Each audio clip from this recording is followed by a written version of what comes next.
नमस्कार मित्रों, मैं डॉक्टर महावीर व्यास मेरे इस यूट्यूब चैनल में आप सभी का स्वागत करता हूं। मित्रों, आज हम बहुत ही उपयोगी होम्योपैथिक मेडिसिन कैलेडियम सैग्विनम के बारे में बात करेंगे। तो आइए जानते हैं कौन कौन से लक्षणों में यूज़फुल है। कैलेडियम का कॉमन नेम है अमेरिकन एरम। पूरे फ्रेश प्लांट से इसका टिंचर तैयार किया जाता है। वह एरेकेसी फैमिली से बिलोंग करती है। इसके माइंड और हेड के सिम्टम के बारे में बात करें तो पेशेंट जो होता है वो फॉरगेटफुल होता है, चिड़चिड़ा रहता है और डिप्रेस्ड भी रहता है। ग्लूमी यानी कि निराशाजनक विचार इसके माइंड में चलते रहते हैं, खास करके इम्पोर्टेंसी की वजह से बहुत ही कन्फ्यूज्ड रहता है और एकाग्रता में कमी आ जाती है। साथ में वो एप्रीहेंसिव यानी कि भयभीत भी रहता है, खास करके अपनी हेल्थ को लेके वो बहुत ही ज़्यादा केयरफुल होता है।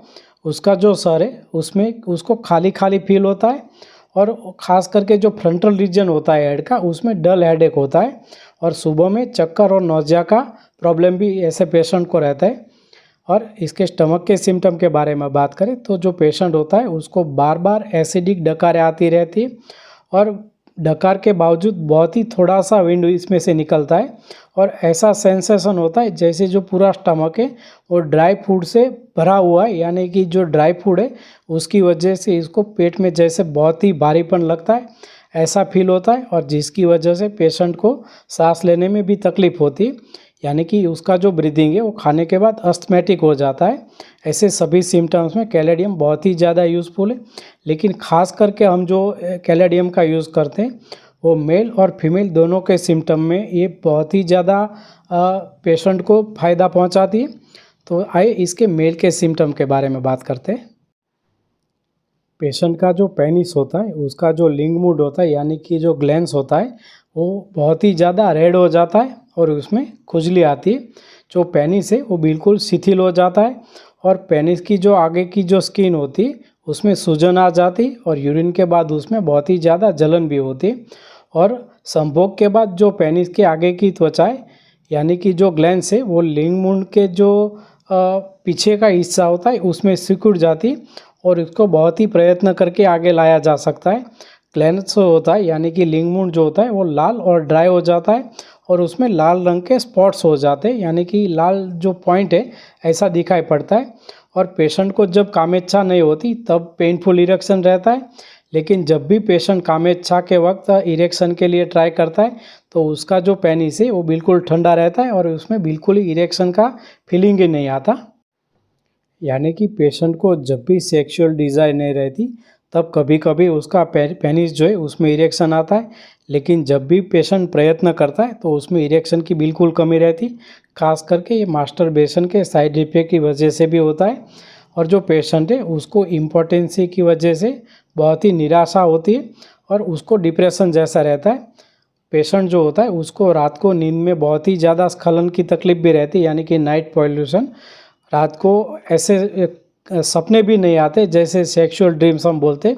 बिना ऐसे सपने या थॉट्स के भी इंद्रिय की कमजोरी की वजह से ही रात को पेशेंट को स्खलन हो जाता है और जो उसका इरेक्शन है वो बिल्कुल इम्परफेक्ट रहता है, यानी कि आधा अधूरा रहता है और बहुत ही जल्दी डिस्चार्ज होता है, यानी कि अर्ली इमिशन का भी प्रॉब्लम पेशेंट को बहुत ही ज़्यादा सताता है।